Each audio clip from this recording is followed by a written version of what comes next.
I know where you're going. Finding the car, which is on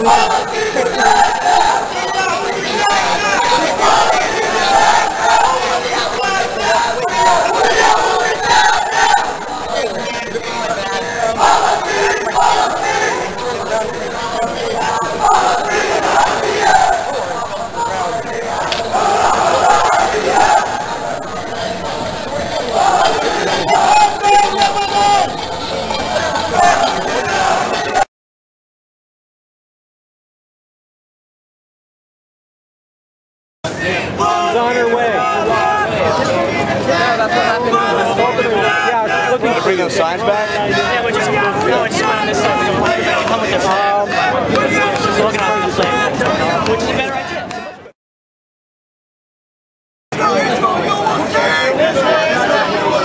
Palestine will be free. Palestine will be free. From the river to the sea. From the river to the sea. Palestine will be free. Palestine will be free. بالدم يفديك يا فلسطين. بالروح بالدم يفديك يا فلسطين. بالروح بالدم يفديك يا فلسطين. بالروح بالدم يفديك يا فلسطين. Hear what you say and we follow all the way. We don't care all the way. We don't care what you say and we follow all the way.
The Arab-Israeli conflict is presented in the media as a territorial dispute.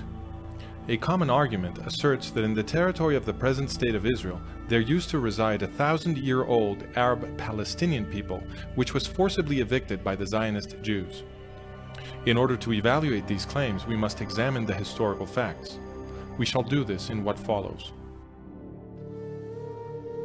HIR and Faces present a series based on the book The Collapse of the West, the Next Holocaust and Its Consequences.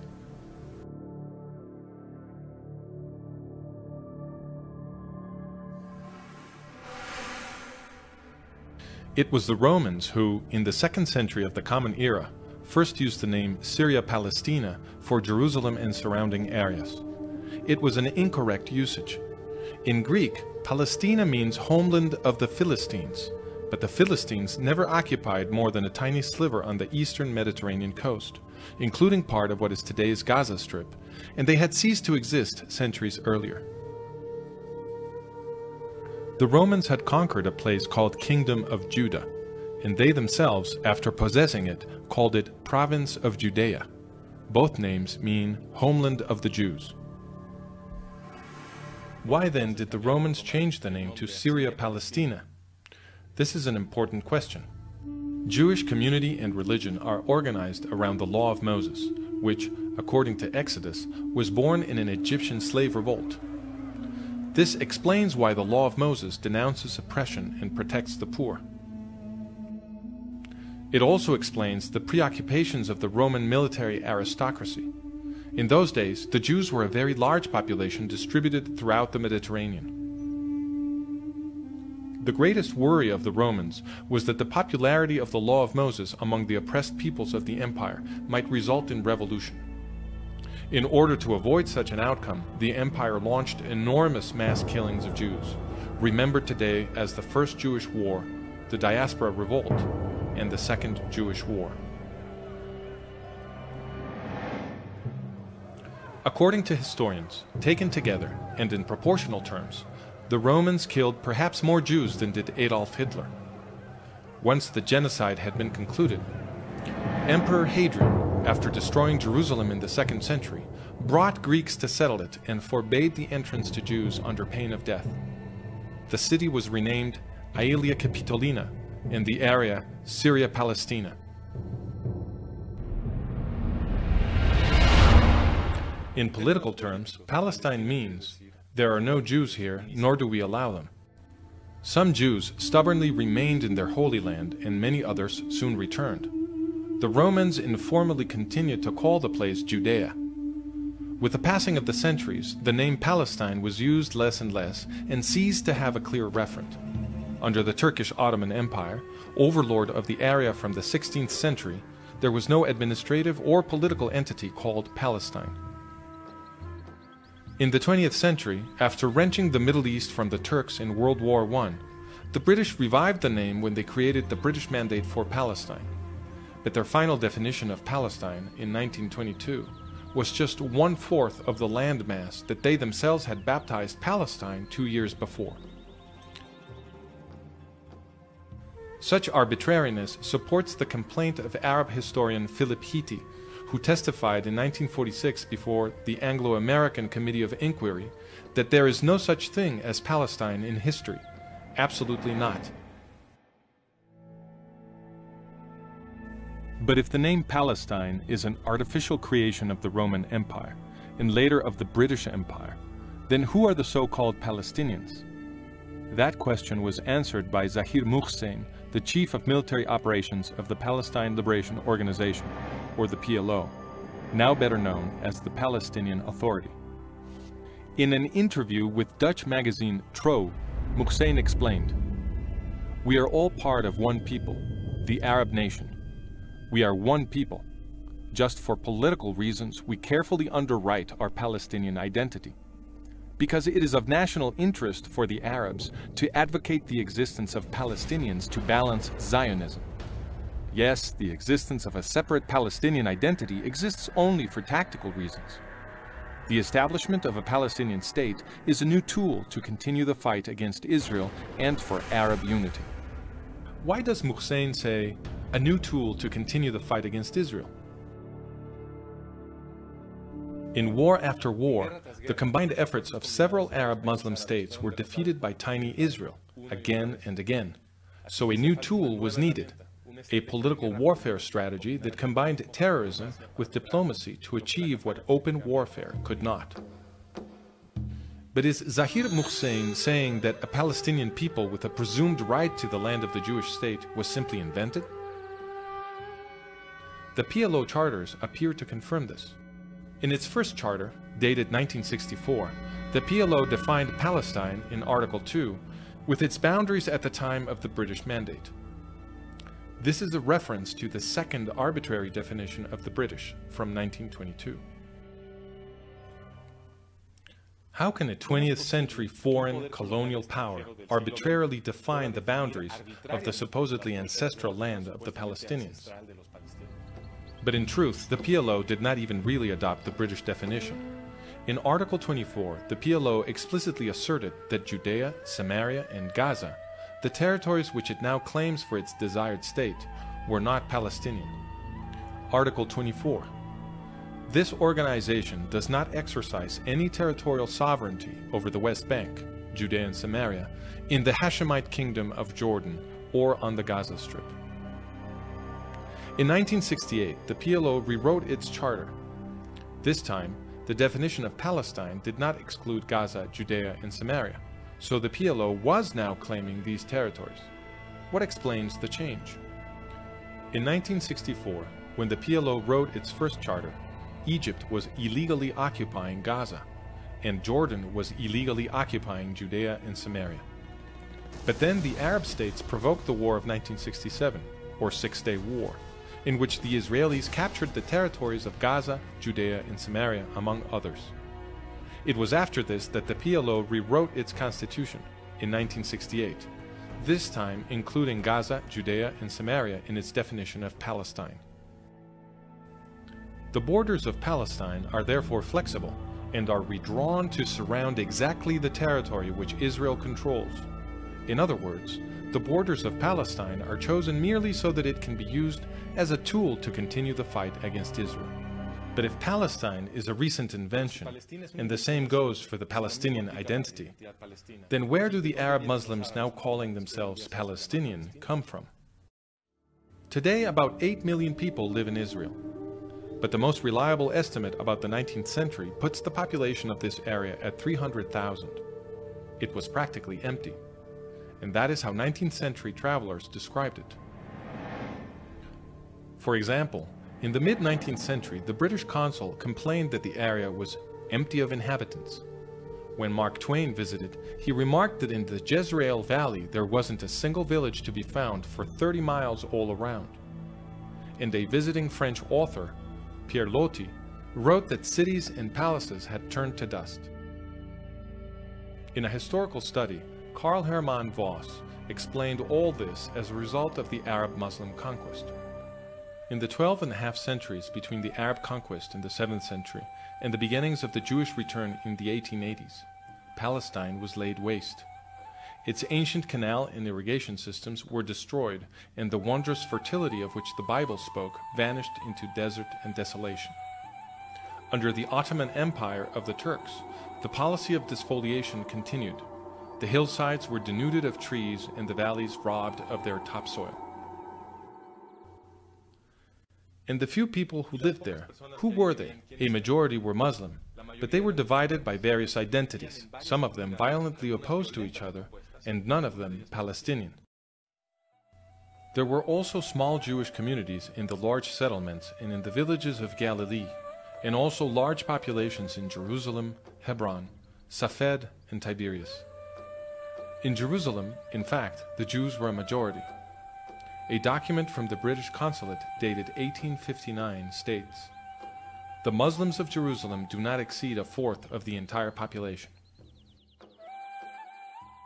In 1878, 2 years before the Zionist migrations began, the Ottoman Sultan launched a resettlement policy to bring foreign Muslims, mainly Circassians and Algerians.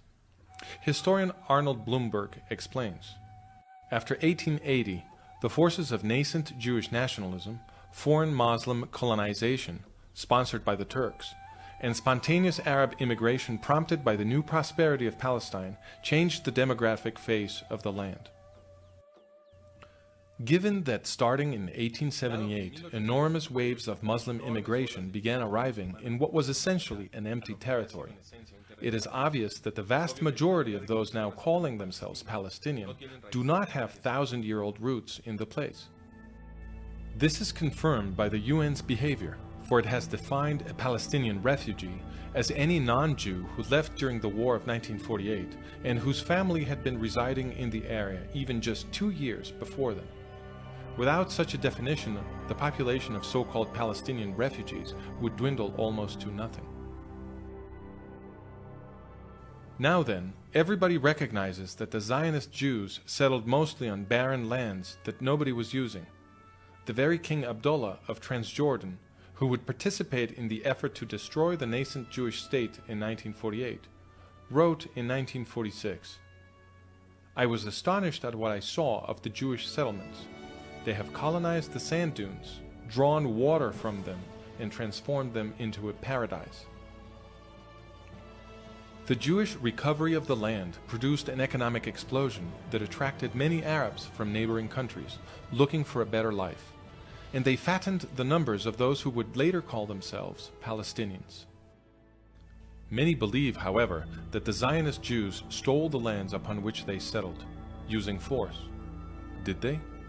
That question was answered by Haj Amin al-Husseini, the father of the Palestinian movement. In 1936, Husseini, Mufti of Jerusalem, launched his fourth great terrorist assault against the Jews of British Mandate Palestine. He called it the Arab Revolt. This violence lasted until 1939. In 1937, the British government sent a team to investigate, headed by Lord Peel. His mission was to establish what was happening and why. He called Husseini as witness. Sir Laurie Hammond asked Husseini whether the problem was that Jews had taken Arab lands by force. Husseini replied, "In most cases, the lands were acquired. I mean forcibly acquired. Compulsory acquisition, as land would be acquired for public purposes. No, it wasn't. Not taken by compulsory acquisition? No.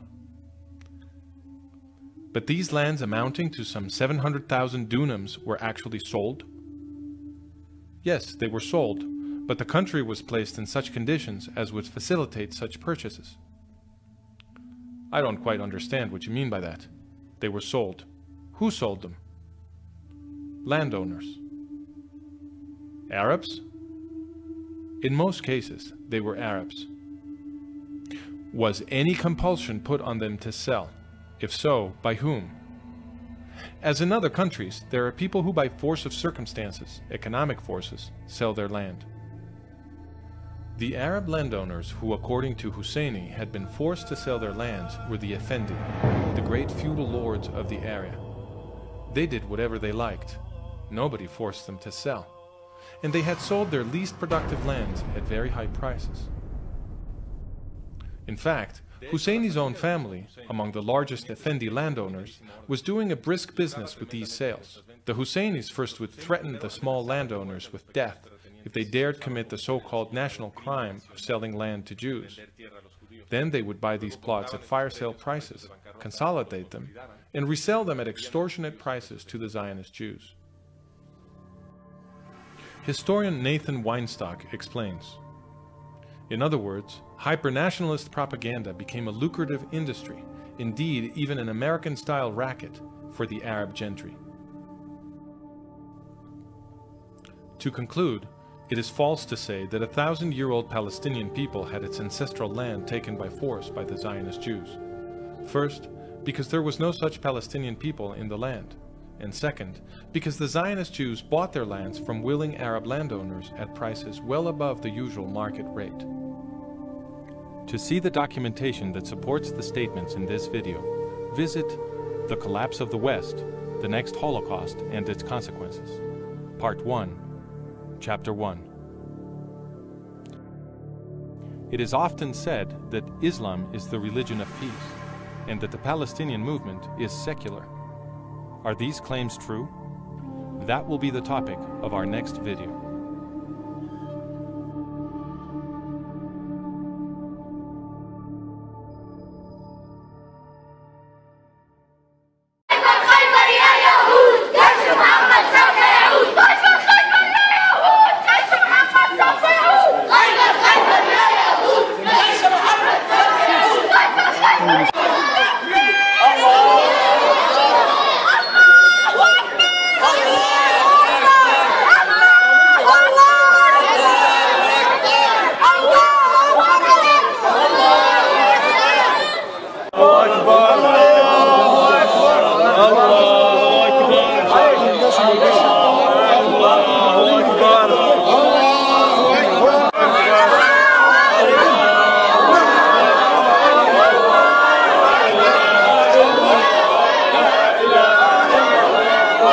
יש פה התלהבות גדולה אנחנו נמצאים פה בארמון המלך, בחצר הארמון. הגיעו בני המלך, אז יש פה צעקה, אדוני הוא האלוהים, אדוני הוא האלוהים.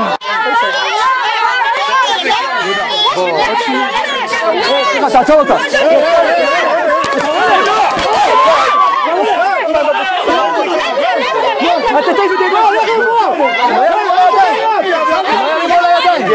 שלא ירימו על הידיים.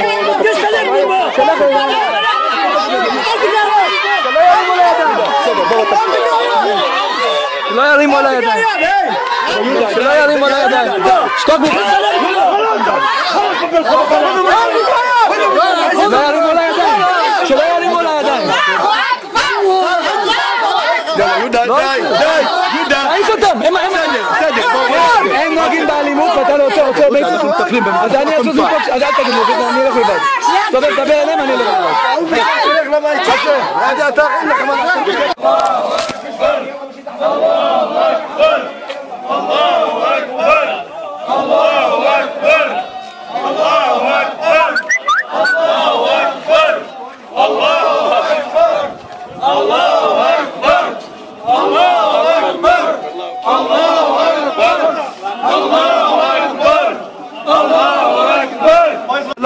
ההתגרות שלך,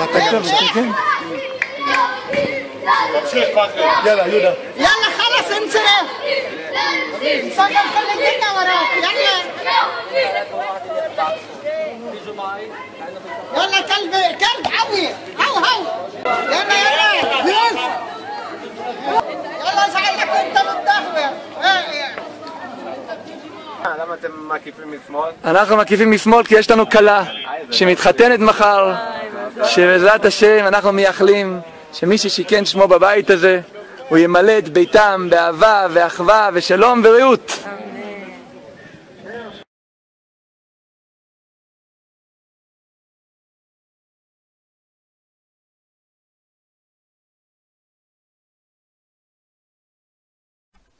Hello again. A few people commenting here have picked up on the fact that I've spent a lot of time in the Middle East and also that I speak Hebrew. Surely that must mean at the very least that I'm a Jew and probably an agent of Shin Bet or the Mossad or, I don't know, the Rothschilds or something. Sorry, I'm not any of those things.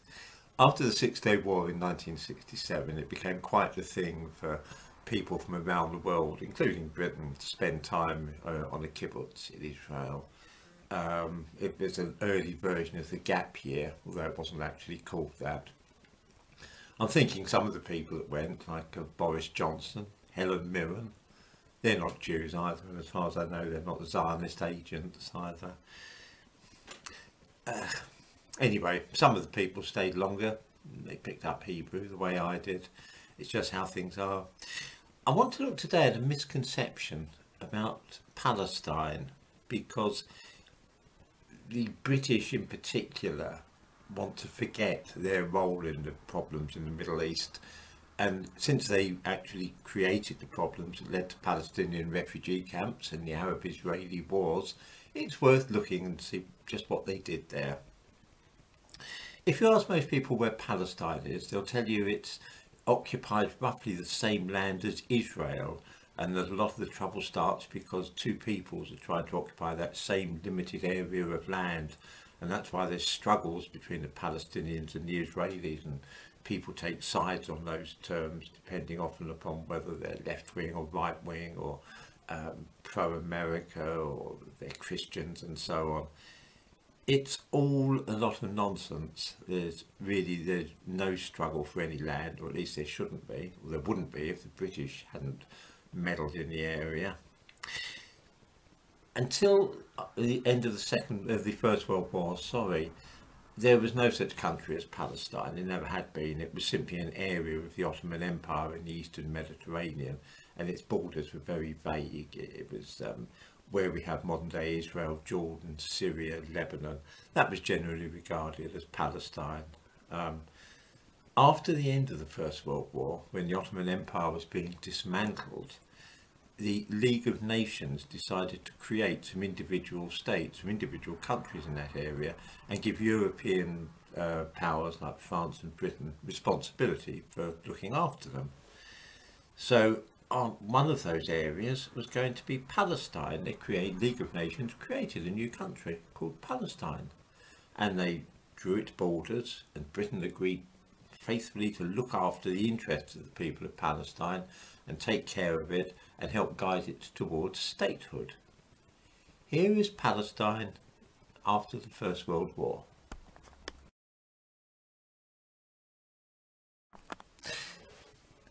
Straight away, when looking at this map, something strikes us.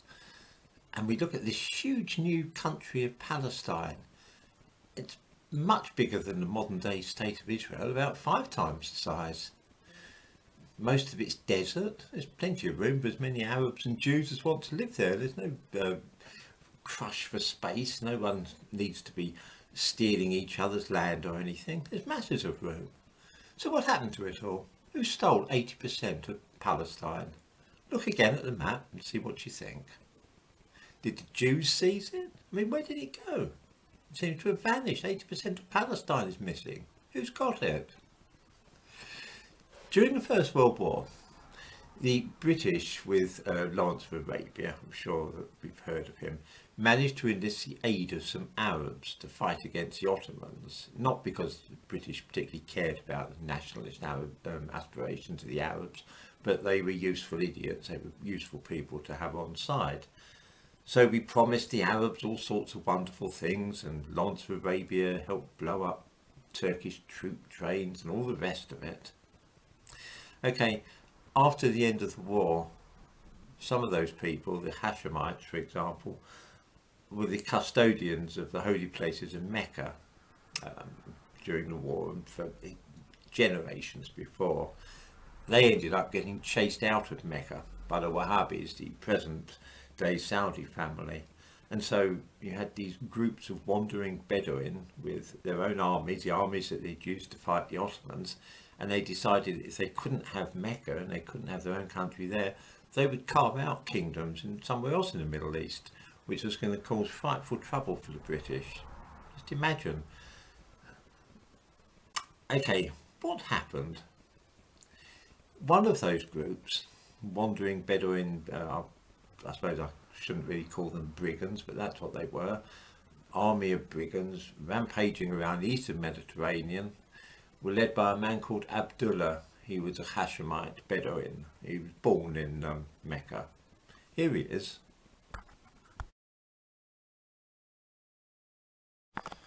With their usual knack of turning their problems into triumphs, the British decided that rather than let Abdullah rage around and take whatever he wanted, they would set him up with his own country, and that way they would have an ally in the eastern Mediterranean, which would be very useful. So all they did was decide to give Abdullah 80% of Palestine. They just chopped it off, roughly where the River Jordan runs now, and right the way through the middle of the Negev, and they handed it over to Abdullah and said, there you go, you know, it's a new country, we'll call it Transjordan because it's mostly to the east of the Jordan. And that's what happened to 80% of Palestine. The British gave it away to a man who had never been to Palestine in his life, was born in Mecca, had no connections whatsoever with the country. And that's how Transjordan was formed. Later on, of course, Abdullah grabbed another great chunk of Palestine, what some people call the West Bank, and some of us call Judea and Samaria.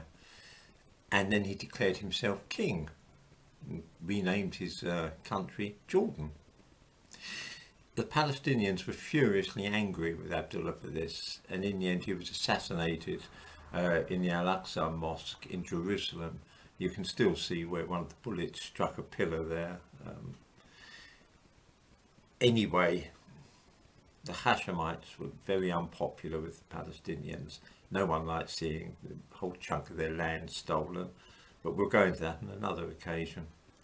The next time that you hear about Palestine, remember you're not talking about the area of Israel, which you can see here. You're actually talking about the area here, which is Mandate Palestine. Had the British not stolen 80% of Palestine like this and given it to a wandering bunch of Bedouin bandits to whom they owed a favour, then there would probably be no Arab-Israeli wars, no Palestinian refugee camps, no trouble at all. There would have been room for everybody, and a lot of trouble would have been avoided. I mean, those things are all legacies of Britain's imperial policy in that part of the world.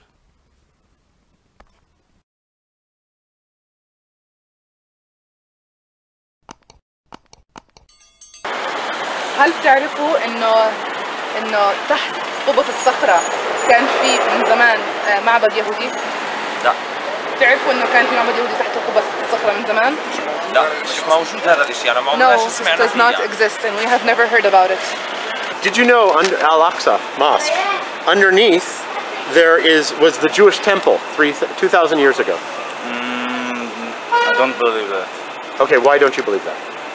Because there's no proof. There's no proof. There's no proof. Okay, and what would be proof for you?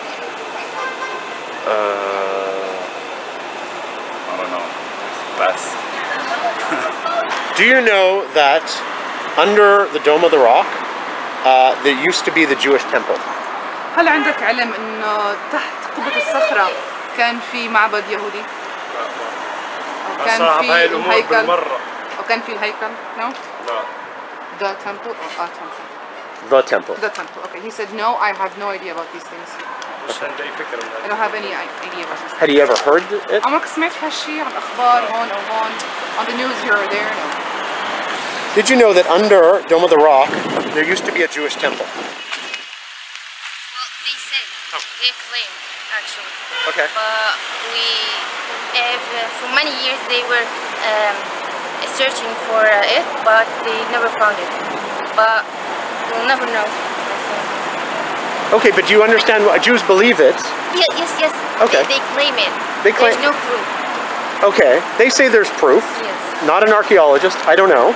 They say there's proof and they want to pray there.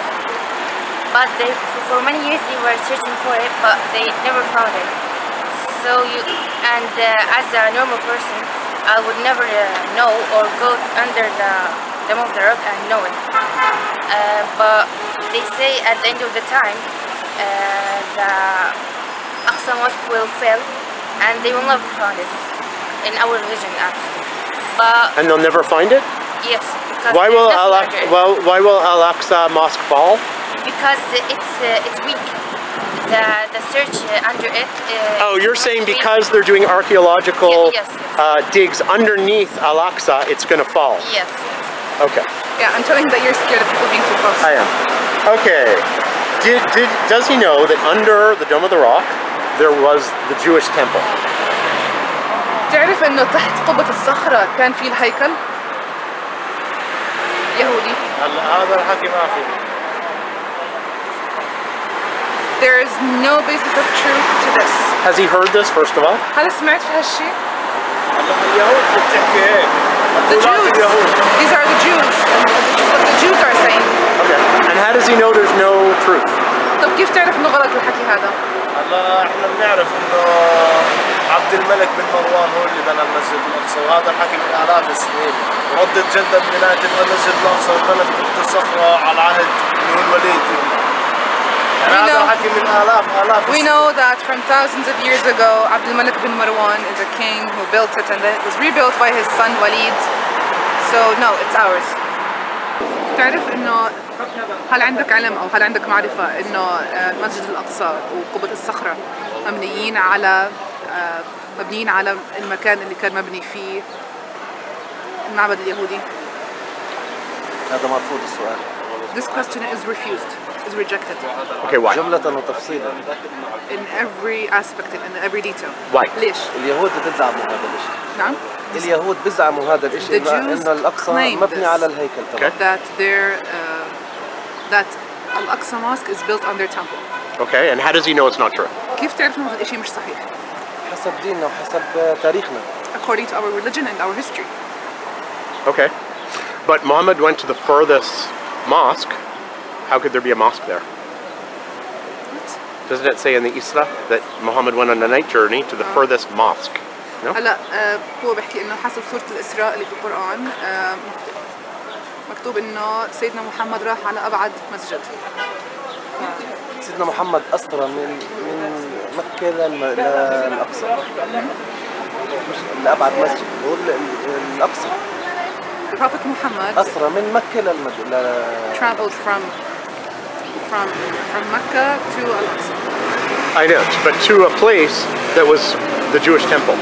That's what the Jews say. اليهود بيحكوا إنه الرسول عليه الصلاة والسلام أسرى من مكة للهيكل. مش للهيكل، لدائرة الحرمين الشريفين. To the third most holiest mosque, which is Al-Aqsa. Okay, not going to answer it. Okay. هل تعرف إنه أسفل قبة الصخرة من زمان كان في معبد يهودي؟ نعم، في هذا قبل 4000 سنة وشيء يعني. مظبوط هذا الحكي؟ Yes, it's true. This is like 4,000 years ago or بس something. أنا بعرف كان 4000 سنة مش يهودي، اللي هم الرومان والأتراك وهيك. But it's not a Jewish في temple. معابد It بس might ولكن have been Roman or Turkish or something. برمموها يعني بظبطوها أنا والجديد. تحت قبة الصخرة. تحت قبة الصخرة ما بعرفش والله، أنا بعرف إنه مفحورة. ما؟ مفحورة من تحت يعني أجوى.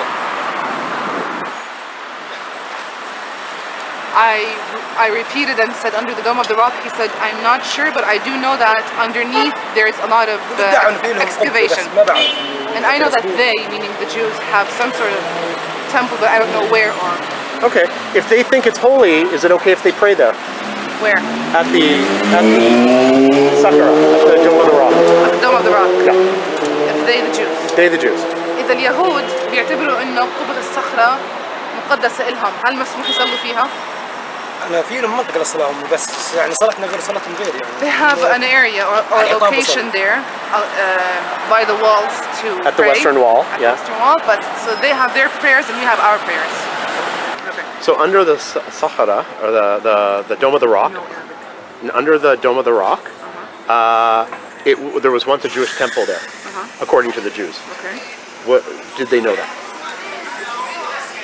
I'm going to say that the question is from outside. إيه هو خليه يوقف هون عشان الناس ما يقطعوش منك. Okay. هلا السؤال اجانا من برا. نعم. السؤال بيحكي هل تعرفوا انه في مكان قبة الصخرة ومسجد الأقصى كان مبني هيكل. كان مبني الهيكل. هل تعرفوا هذا الشيء؟ أو عندكم علم بهذا الشيء؟ صح ماشي. بسم الله والصلاة والسلام على رسول الله. احنا هنا المسلمون الذين يعيشون في القدس يعتبرون القدس جزء لا يتجزأ من أرض فلسطين المباركة. Muslims who live in Palestine consider Jerusalem to be a part that cannot be taken away from Palestine. وفي القدس المسجد الأقصى المبارك. In Jerusalem there is Al-Aqsa Mosque. هو مسرى رسول الله صلى الله عليه وسلم. It is where the Prophet ascended to the heavens. ومعراجه إلى السماء العلى. And then ascended to the. It is where the Prophet traveled and then ascended to the heavens. Okay.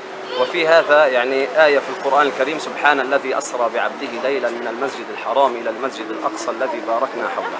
And there is a verse in the Quran that I will add later.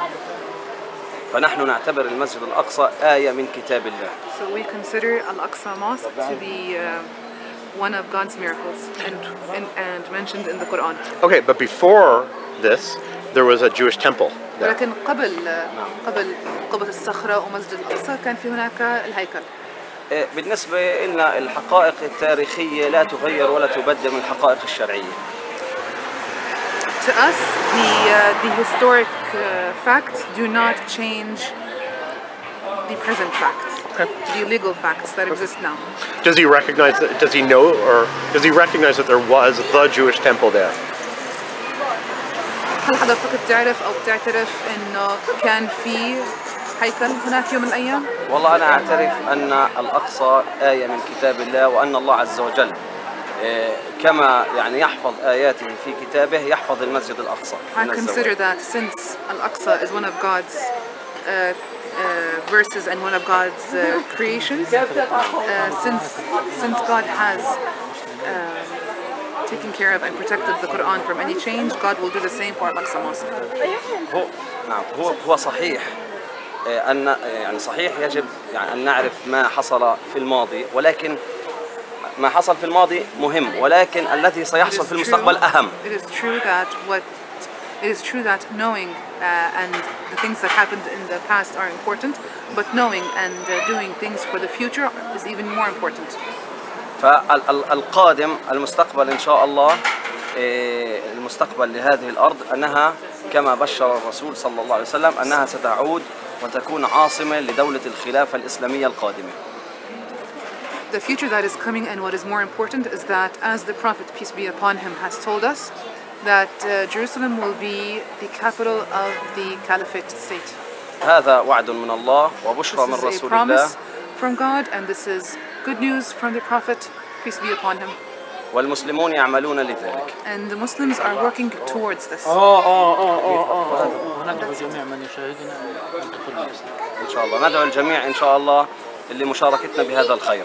And man on the right said, we ask everyone who watches this message to come into Islam, and man on the left said, we ask everyone who watches this message to do well and to do good. يعني الشيخ يتوسم فيكم الخير كثيرا ويدعوكم إن شاء الله إلى الإسلام واعتناق العقيدة الإسلامية. The Sheikh here is hoping that you will convert into Islam. If you want me to ask more questions to Israelis and Palestinians, I need to be able to get to Israelis and Palestinians, and the way to do that is for you to contribute to the project, to pay my translator to get to Hebron and Bethlehem and Haifa and Beersheba. Please consider contributing to the project. It's the only way I can do this. Thank you. Christians around the world and many non-Christians are outraged because the Republic of Turkey has announced that Hagia Sophia will once again be converted into a mosque. Christians are angry. Christians are upset. But not me. I always look on the bright side. I focus on the positive, not on the negative. When life throws Islam at me, I make myself a nice tall glass of Islaminade. In this video, I'm going to explain why the reconversion of Hagia Sophia into a mosque isn't as bad as you might think. But first, since many viewers may not know much about Hagia Sophia or its significance in Christian history, here's a quick review of the current conflict. The Church of Hagia Sophia was built between 532 and 537 AD, although various structures had to be modified over time. Construction was ordered by the Roman Emperor Justinian I. It was built in Constantinople, the capital of the Byzantine Empire, a city named after Constantine the Great. For many centuries, Hagia Sophia was the largest cathedral in the world, and for a while it had more interior space than any other building on the planet. There were numerous mosaics depicting Jesus and Mary and other figures in the church, and a vast array of Christian relics were housed there.